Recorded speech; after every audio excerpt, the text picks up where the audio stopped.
Today, we have the special privilege of welcoming a leader of innovation, Susan Wojcicki. As CEO of the world's most popular digital video platform, YouTube, Ms. Wojcicki has shaped the way over 1 billion users access digital media. YouTube is unique in the way that it allows small communities to interact with a global network, and Ms. Wojcicki's direction in YouTube's business operations will be critical in shaping the way the world will interact in the coming decades. In 1999, Ms. Wojcicki joined Google as the company's first marketing manager. Called the most important person in advertising, Ms. Wojcicki's supervision in pioneering Google Images and Google Books jump-started much of Google's initial success. As Senior Vice President of Advertising and Commerce, Ms. Wojcicki determined the vision and direction of Google's monetization platforms. According to Forbes, Wojcicki was responsible for 87% of the company's $50 billion in revenue, and she has repeatedly been selected by Forbes as one of the world's most powerful women. As we think about the future, Ms. Wojcicki's leadership in the innovation of new marketing strategies and her overall success as a company executive sets a distinguished example that all of us can admire and emulate.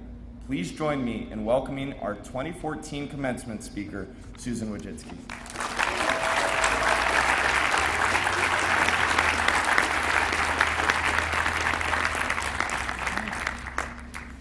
Good morning, Johns Hopkins. It's a beautiful day. There's no rain. I've never checked the weather as much as I have this past week. Thank you, Sean, for that kind introduction. And thank you, President Daniels, for inviting me here to share this special day with all of you.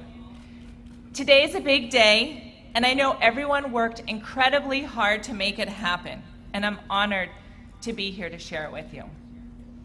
Congratulations to the Board of Trustees, esteemed faculty, all the proud parents, supporting friends and family, but especially, let's give a big congratulations to the Blue Jay class of 2014.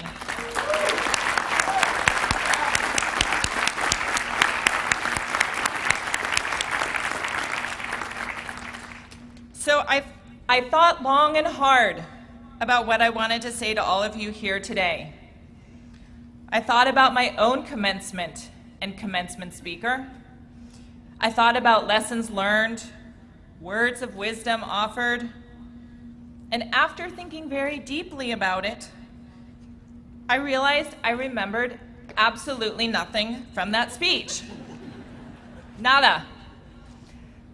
So I will consider this talk a success if you remember just one thing. And here's the first thing you could remember. Setting achievable goals is important. So let's get started. It turns out that most of you were born the same year as the internet as we know it. You probably cannot imagine a world without texting, emailing, blogging, friending, tweeting, Googling, and yes, watching YouTube videos. Probably when you were supposed to be studying on D level. I just learned that. Yet, none of those verbs existed when I was in my cap and gown. And now the world has over 2 billion people doing those things every day. Back then, only really bad things went viral, like mono. Things you definitely did not want. Now videos like David After Dentist, or Psy, Gangnam Style, or the recent video of cats rescuing kids from vicious dogs go viral. That proves it. The world has changed a lot since I graduated. The acceleration of technological progress is unmatched in our history, and it's not going to slow down. It's only going to speed up. So I want to share a few stories, 3 stories from my life, and how I think they can help you in the new, fast-moving world that you're about to enter. I joined Google during the height of the first .com boom in the late 1990s. Now, I know this seems like ancient time to you guys, but it really was not that long ago. At the time, I was newly married, and my husband and I decided to buy a house, which was a huge decision. We could barely afford the mortgage, so we decided we would rent part of our house and the garage. Thanks to a mutual friend, we rented our garage to 2 graduate students at Stanford who had just started a company and were looking for office space. They seemed nice. Their ideas sounded kind of crazy. Back then, no one had heard of Larry Page and Sergey Brin or the new company with the funny name. Google? What? What does that mean? It doesn't really matter. As long as you guys pay the rent on time, you guys can build your googly thing here. Once they moved in, we had late nights together in the garage eating pizza and M&Ms, where they talked to me about how their technology could change the world. But then they would go on equally excited about the fact that my house had a washer and dryer. They made bold proclamations. We're going to organize the entire World Wide Web, followed by, which day is recycling day? And when I asked them how much experience they had to back this ambitious plan, they would say, well, our combined age is almost 50. And they were entering a competitive area. There were many well-funded search engines, famous at the time, although you've probably never heard of them. Alta Vista, Lycos, Excite. Can you imagine if you wanted to search for something online and you had to say, I'm gonna Alta Vista, the answer? That would be kind of awkward. Or let's go Excite that. You guys should be grateful to Larry and Sergey for the name alone. So I was working at Intel at the time, and I think I can say this now. I thought they were crazy. But then one day, something funny happened at work. I opened up my browser to look something up, and it turned out that Google was down. There was an error page. And I sat there and I couldn't get my work done because I realized that no other search service could find the information.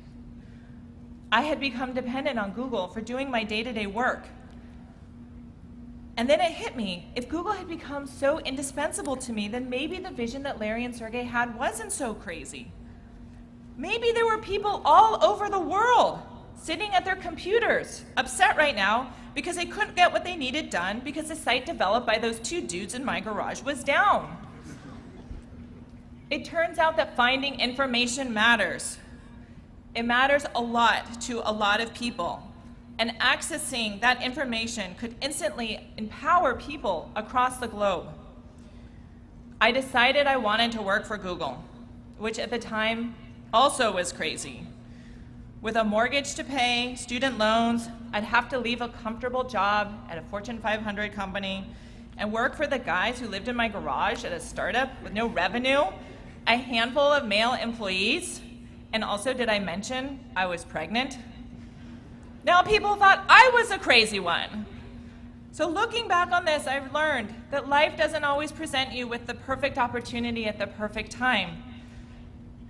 Opportunities come when you least expect them, or when you're not ready for them.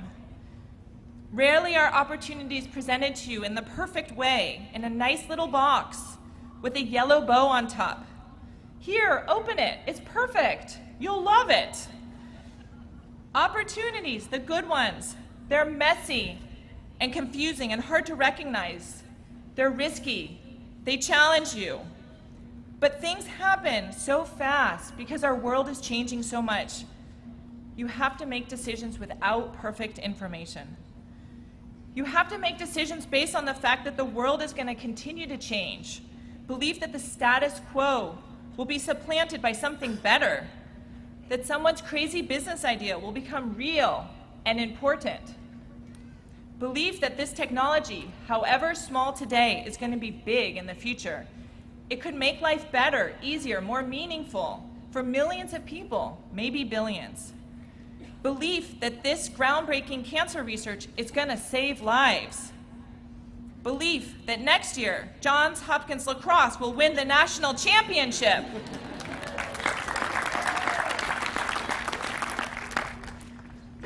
Look, I know that the opportunity I had with Google may seem one of a kind, but think how much our world has changed since you've all grown up. Think of the new companies, technologies, discoveries just in your lifetimes. Smartphones came out when you were in high school, and now you can't live without them. You can take your phone, take a video, share it on YouTube with a few clicks, and share it with the world. Take a picture, put a filter on it, share it with everyone you know, all while listening to your music that's in the cloud. In fact, you guys could be doing this right now. So, instead of saying not to do that, if you are doing it, just say something nice about my talk. Hashtag JHU 2014. And it's not just the web, genomics, nanotechnology, bioinformatics, health medicine, all parts of society. You will have opportunities you cannot even imagine right now. So here's the one thing you could choose to remember. It's those opportunities, the ones that make you believe in the future. Those will be the best ones. Those are the ones that can change your life, and those are the ones that can change the world. So now I want to talk about YouTube. Do you guys use YouTube? I want to talk about how I first discovered it and then almost lost it. It's a story about recognizing an opportunity, but also about facing failure. I know it's hard to believe, but in 2004, there was no YouTube. And video on the internet was rare. We were trying to figure out the right strategy for Google to be in the online video business. We were trying lots of different things and nothing was getting traction. And one day, we decided we would allow users to upload their video to Google. We didn't tell users what would happen to their videos, and we had no ideas what users would send to us. It was an experiment in every sense. But amazingly, people all over the world uploaded lots and lots and lots of video. And it just went into a database at Google that nobody could see. So a Friday night later, we got together and decided we'd watch some of these videos and see what should we do with this new experiment. We opened the first video and waited. It was of a purple, furry puppet dancing and singing in Swedish.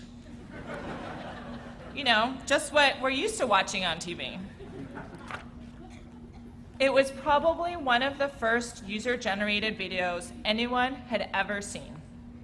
And honestly, I had no idea what to think. But my kids knew what to think. They cheered. Play it again! We played that video a lot. The videos were unusual. I hadn't seen anything like it before. They were interesting and funny, and more importantly, everyone wanted to see more of them. We started building out a platform called Google Video for users to upload and see their videos. And every day we were getting more and more uploads to Google Video.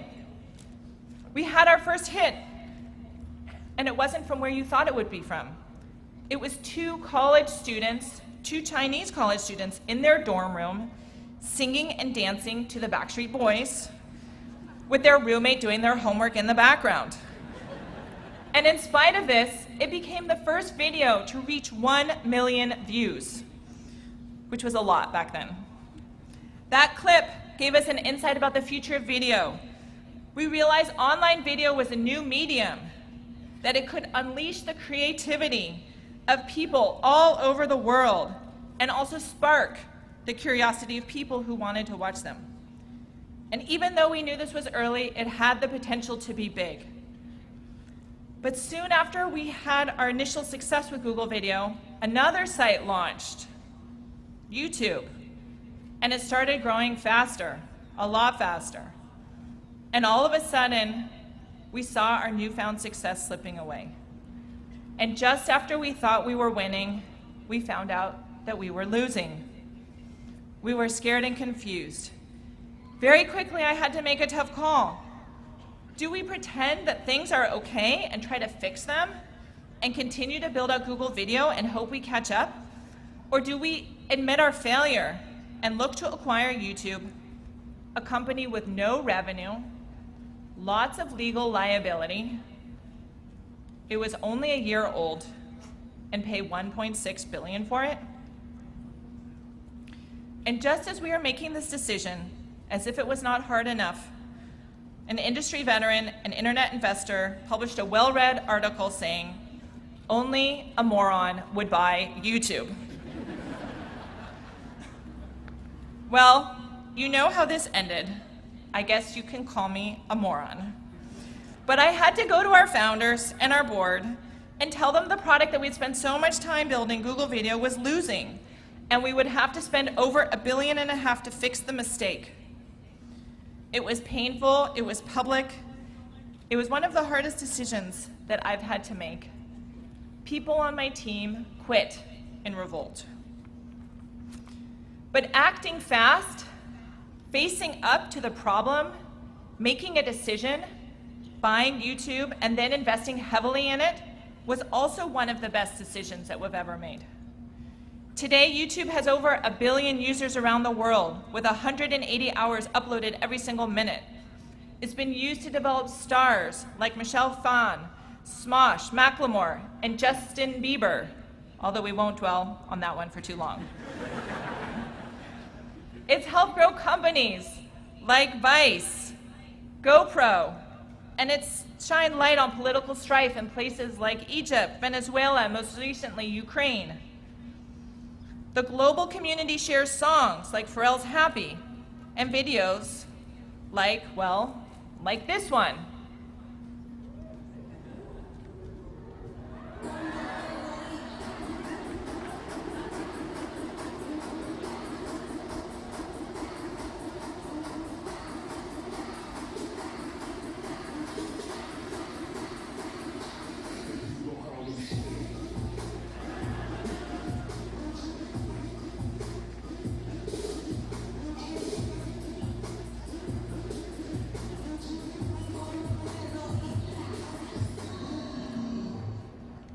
That's the shortened version. That's in the library. Anyway, you guys are talented, very talented. That's really good shaking. YouTube, over a relatively short period of time, has become the primary platform for people to entertain, dance, just like that, sing, laugh, love, learn. If I hadn't owned up to my mistake and confronted failure fast, instead of ignoring it, I would not be here today. So maybe another possible thing for you guys to remember, see, I'm trying to help you guys. When you fail, face your failure. Face it head on, admit it, grow from it. When the world spins so fast, it means no one knows what the right answer is, and everyone will face failure. Ideas that were once can't miss, missed. Companies that were surefire went down in flames. It's what you do when that happens that determines who ultimately succeeds and who does not. Failure is part of the process. It's where we learn the most, and it's what makes us who we are. Now, as I look out at all of you, I'm reminded of my own graduation. I remember there were an awful lot of question marks for me. Graduating meant leaving behind my friends, my college life. It meant I'd have to figure out what to do with my real life. And I had no idea what I was going to do. I had no job lined up, no prospects. My big plan was to go home, live with my parents, and share the family car with my little sister. Now, to some of you, that might sound like a strange fear. Hopkins is a unique place, and that some of you have known exactly what you've wanted to do since you set foot on this campus. Many of you have useful degrees: biomedical engineering, public health, economics, applied math, computer science. What else am I missing? Okay, all those others, those two. Those are useful degrees. I had a degree in history and literature, which is a great degree too. But there's some of the least practical majors, and I combined them. And it's not like I didn't have ideas about what to do after graduating. I had too many. I thought about taking the Foreign Service exam, about spending life as a diplomat. I even thought about medical school and how I could save sick people. But then I also thought about waiting tables and maybe opening a cupcake shop. But in the meantime, I needed my life intervened. I became practical.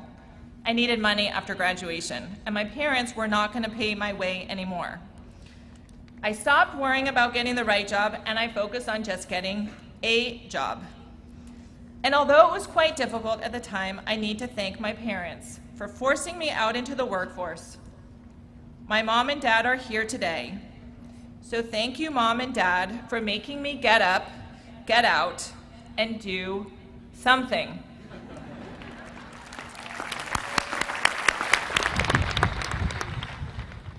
With programming under my belt, I found work for a small educational startup in Palo Alto. And I discovered that technology was creative. I could build things for people all over the world.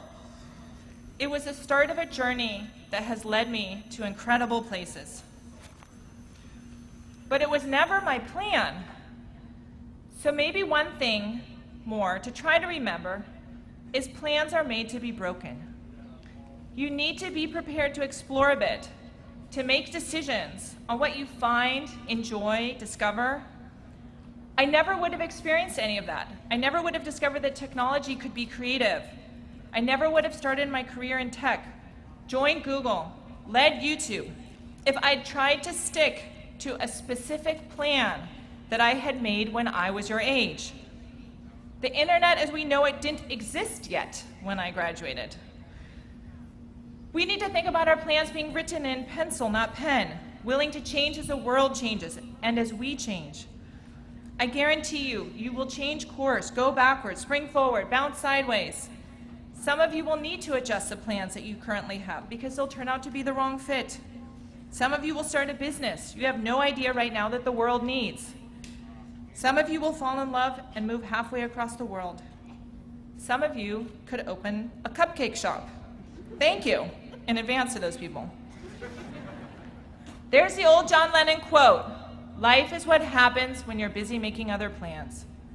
So as you sit there and look around and say, man, I still have a lot to figure out. I don't know exactly where I'm headed. Just know that's okay. And your parents should hear that too. It's okay. If your parents have concerns, they can talk to my parents. They're right over there in the front row. My parents could probably write a book of their own about their 3 crazy daughters and the journeys that we took along the way. A journey that encompassed babysitting, investment banking, trips across Siberia, learning Swahili, studying childhood obesity, and starting a personal genomics company. So far, we've turned out okay. So, I'd like to take this opportunity to thank our parents and those who have supported us to get to this point so far, and thank them in advance for their support as you fumble, fidget, and yes, fail sometimes, and figure out the right path for you. But wherever that path goes, I promise it couldn't happen without the people supporting you, filling this stadium, who encourage and inspire you to get there. So let's give them all a big thanks now.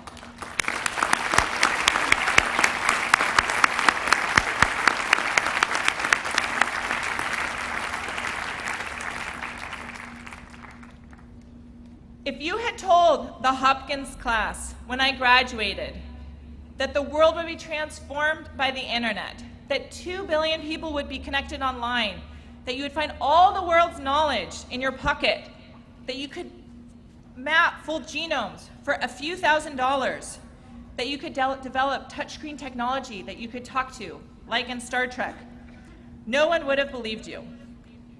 Well, actually, this is Hopkins. So there probably would have been a few who would have said, duh, we knew that was going to happen. But anyway, for most of us, the future was beyond our imagination, as it is beyond yours. So you, this class, this generation that's grown up in a digital world, you understand the power of connection like no other class that came before you. You can make an impact far greater than the engineers and doctors and physicists and governors and writers and cabinet secretaries and 22 Nobel laureates who came before you on this campus. Yes, you, all of you here, wearing those black hats and black robes, you have opportunities that none of them could have imagined. And now you have an education that will allow you to design and create the future for all of us. The world is spinning faster, but it's at your fingertips. You can spin it for yourselves. You, as Blue Jays, can soar. So remember this, if you remember nothing else. You can be the crazy kid in some lady's garage going on and on and on about how you're going to change the world, and then you can go out and actually do it. So thank you and congratulations, Johns Hopkins class of 2014. Keep on shaking.